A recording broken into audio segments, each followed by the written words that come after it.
अपने बेटे ऋषु के माथे से टपकते हुए पसीने को देखकर सविता की हालत खराब हो गई। ऐसा आज पहली बार नहीं हुआ जब ऋषु नींद से घबरा कर जागा है। हाय मेरा बच्चा, न जाने किसकी नजर लग गई है तुझे। जब से मेरे बच्चे ने 10वीं के एग्जाम में स्कूल टॉप किया है तब से रोज बुरे बुरे सपने आने लगे हैं। हाँ माँ, मैंने आज फिर से एक काले साए को देखा। वो यही मेरी आंखों के सामने खड़ा था। माँ मुझे बचा लो माँ। वो मुझसे कह रहा था कि मुझसे बदला लेगा। माँ कहीं ये प्रशांत। चुप कर, कैसी बात कर रहा है? दोबारा उसका नाम मत लेना। तुझे पता है ना, उस प्रशांत ने आत्महत्या कर ली, तो बार बार उसका नाम मत लिया कर। मम्मी, क्या सच में प्रशांत ने आत्महत्या की थी? चुप कर, बहुत सवाल पूछता है आजकल। और फिर रात के वक्त सविता के पूरे घर में एक अजीब सा काला धुआं छाने लगा। गहरी नींद में सोई सविता की जैसे ही आंख खुली उसका दम घुटने लगा। वो दौड़कर ऋषु के रूम की तरफ गई जहां उसके दरवाजे पर घूमती एक काली परछाई देख वो बुरी तरह से घबरा गई। कौन है वहाँ? कौन है? सामने आओ। ये तुम्हारी काली करतूत।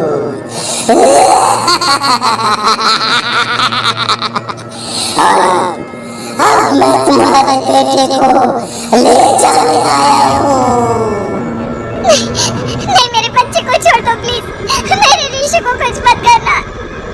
वो परछाई ऋषु के कमरे में घुस जाती है। सविता भी उसके पीछे पीछे दौड़ कर जाती है और देखती है कि अब वो साया साफ नजर आ रहा था।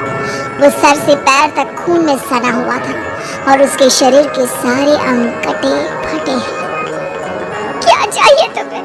तुम जो बोलोगे मैं करूंगी, लेकिन मेरे ऋषु को छोड़ दो। उस परछाई ने ऋषु को गर्दन से पकड़कर दीवार के सहारे हवा में उछाल दिया। ऋषु जोर जोर से चिल्लाने लगा। माँ बचाओ मुझे, बचा लो माँ। माँ ये मुझे मार डालेगा। माँ मुझे बचा लो माँ। नहीं, ऐसा मत करो। मुझे मार दो लेकिन मेरे बच्चे को छोड़ दो। मैं तुम्हारे आगे हाथ जोड़ती हूँ। वो परछाई ऋषु को जमीन पर गिरा देती है और अचानक वहाँ से गायब हो जाती है। ऋषु, मेरा बच्चा, तू ठीक तो है ना? कुछ बोल बेटा, क्या हुआ है तुझे? मैं ठीक हूँ माँ। क्या हुआ था यहाँ पर? कुछ नहीं बेटा, कुछ नहीं। तू परेशान मत हो। हम कल ही गांव के बाहर जो तांत्रिक महाराज रहते हैं उनके पास चलेंगे। ठीक है माँ, हम जल्द ही उनके पास चलेंगे। मुझे बहुत डर लग रहा है माँ। ये बार बार मुझे डरावने सपने आना, ये सब हमारे साथ क्यों हो रहा है माँ? अगले दिन सविता अपने बेटे ऋषु को लेकर गांव के बाहर तांत्रिक के पास जाती है। जिस जगह पर तांत्रिक रहा करता था वो जगह बहुत डरावनी थी। चारों तरफ कंकाल और खूब भूतियां नजर आ रही थी। गांव से दूर वीराने में उस जगह पर जोर से आंधी चल रही थी। ऋषु ने डर कर अपनी माँ का हाथ पकड़ लिया। माँ मुझे बहुत डर लग रहा है। ये कैसी जगह है? देख बेटा, हमारे साथ जो कुछ भी हो रहा है उसका इलाज सिर्फ और सिर्फ ये तांत्रिक महाराज ही बता सकते हैं। अब यही है जो हमें प्रॉब्लम से बाहर निकाल सकते हैं। जैसे ही सविता और ऋषु तांत्रिक की झोपड़ी के अंदर पहुंचे, वहां का नजारा देखकर उनकी आंखें फटी की फटी रह गई। तांत्रिक की झोपड़ी के अंदर कई सारे लोग अपनी गर्दन घुमा घुमा कर जोर जोर से चीख रहे थे। कौन हो तुम और यहाँ क्यों आई हो? महाराज, मेरे बेटे को कुछ दिनों से एक डरावनी काली परछाई नजर आती है और कल रात उसने मेरे बेटे पर हमला भी कर दिया।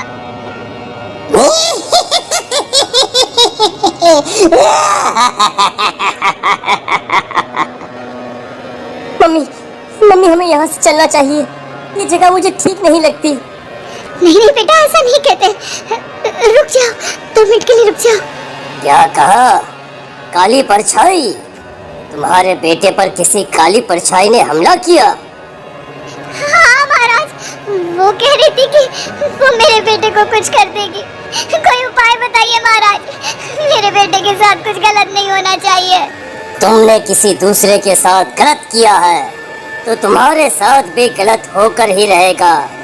तुमने किसी की जान ली है, किसी को मार डाला है तुमने। नहीं महाराज, मैंने ऐसा कुछ नहीं किया। मैंने किसी की जान नहीं ली। मुझे कोई उपाय बताइए। लगता है तुम इतनी आसानी से नहीं मानोगी। मैं तुम्हें अभी उस काली परछाई से मिलवा देता हूँ और वही सारा सच तुम्हारे सामने लेकर आएगा। सविता और ऋषु ने डर के मारे अपनी आंखें बंद कर ली। तभी अचानक तांत्रिक की झोपड़ी में अजीबोगरीब आवाजें गूंजने लगी। सविता और ऋषु बुरी तरह से कांप रहे थे। आंखें खोलो और अपने सामने देखो। क्या यही है वो जिससे तुम कल रात को मिली थी? बताओ मुझे। हाँ, इसने कल रात मेरे बेटे के ऊपर हमला किया था। ये उसी लड़के की भटकती हुई आत्मा है जिसे कुछ दिन पहले तुमने मार डाला था। मम्मी, ये महाराज क्या कह रहे हैं? क्या सच में आपने किसी की जान ली है, किसी को मार डाला है? अगर हाँ तो बताइए ना मम्मी, किसको मारा है आपने? किसको? तुम्हारी माँ इतनी आसानी से सच नहीं बताएगी बेटा। इसने एक बच्चे की जान ली है। कहीं उसका नाम प्रशांत तो नहीं महाराज? वो मेरा दोस्त है, मेरा मतलब मेरा पड़ोसी है। सही पहचाना। देखा सविता, तुम्हारा खुद का बेटा भी जानता है कि तुमने किसी के प्राणों की बलि चढ़ा दी और इसीलिए अब उसकी बुरी आत्मा तुम्हारे घर में भटकती है। मुझे माफ कर दीजिए महाराज, मुझसे बहुत बड़ी गलती हो गई। प्रशांत हमारे पड़ोसी का बेटा था। हर बार उसके नंबर मेरे बेटे से ज्यादा आते थे और इसलिए मैंने उसके कमरे के बाहर काला जादू किया था, पर मुझे नहीं पता था कि वो मर जाएगा। तुम्हारे उसी काले जादू वाली गुड़िया के अंदर एक बुरी आत्मा थी जिसने उस बच्चे के दिमाग पर बुरा असर कर दिया और उसी की वजह से उस लड़के ने अपनी बालकनी से कूदकर आत्महत्या कर ली। इसकी वजह सिर्फ और सिर्फ तुम हो, तुम। नहीं महाराज, जो कुछ भी हुआ मुझे नहीं पता था कि प्रशांत अपनी जान दे देगा। प्रशांत की आत्मा इस वक्त तुम्हारे सामने खड़ी है, हमसे बात करना चाहती है। बोलो क्या कहना चाहते हो? मैं जीना चाहता था, बड़ा होकर कुछ बनना चाहता था। आपके बेटे से मुझे कोई परेशानी नहीं थी। अरे वो तो मेरा अच्छा दोस्त था। मुझे माफ कर दो बेटा, मुझसे बहुत बड़ी गलती हो गई, मुझे माफ कर दो। माफ करने से मुझे वापस जिंदगी नहीं मिल जाएगी। मेरे माँ बाप आज भी मेरे लिए रोते हैं। आपने मेरे साथ बहुत गलत किया है, बहुत गलत। और तभी अचानक प्रशांत की आत्मा वहां से गायब हो जाती है। सविता जोर जोर से रोने लगती है। सुन लिया तुमने? ये तुम्हारे अपने ही किए हुए पाप हैं जो इस तरह से तुम्हारे सामने आ रहे हैं। माँ, ये आपने अच्छा नहीं किया। सिर्फ 10th बोर्ड के एग्जाम में मैं टॉप कर पाऊँ इसलिए आपने मेरे दोस्त के ऊपर काला जादू कर दिया। नहीं मम्मी, नहीं, अब हम कभी खुश नहीं रह पाएंगे, कभी नहीं। मेरे दोस्त की आत्मा को कभी शांति नहीं मिलेगी मम्मी, कभी नहीं। लेकिन मैंने जो कुछ भी किया सिर्फ तुम्हारे लिए किया। वो लड़का हमेशा फर्स्ट पोजीशन पर आ जाता था और इस वजह से हमेशा तुम्हारे मार्क्स कम पड़ते थे। मैंने तो सिर्फ उस पर एक छोटा सा काला जादू किया था बेटा। मुझे क्या पता था कि उसका ये नतीजा निकलेगा। जिस गुड़िया को तुमने उस लड़के के कमरे के दरवाजे पर लगाया था, दरअसल उसके अंदर एक बुरी आत्मा का प्रवेश हो गया था, जैसा कि अक्सर काला जादू करते समय हो जाता है। मुझे अपनी गलती का एहसास हो गया है। मैं प्रायश्चित करना चाहती हूँ, आप बताइए मैं क्या करूँ?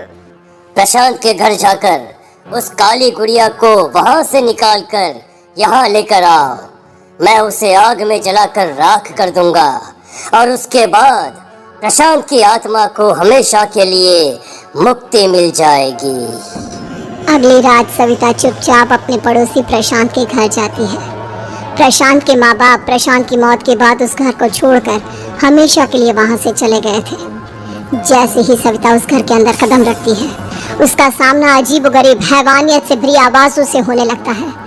ऐसा लग रहा था जैसे कोई बुरी तरह से चीख रहा हो। सविता जैसे ही प्रशांत के कमरे के बाहर पहुंचती है, वहां पर लटकी हुई गुड़िया के शरीर से खून टपकने लगता है। ये क्या हो रहा है? इस गुड़िया के शरीर से खून क्यों टपक रहा है? सविता हिम्मत करते हुए उस गुड़िया को वहां से उतारने की कोशिश करती है, लेकिन तभी अचानक से बहुत भयानक दिखने वाली औरत उसकी आंखों के सामने आकर खड़ी हो जाती है।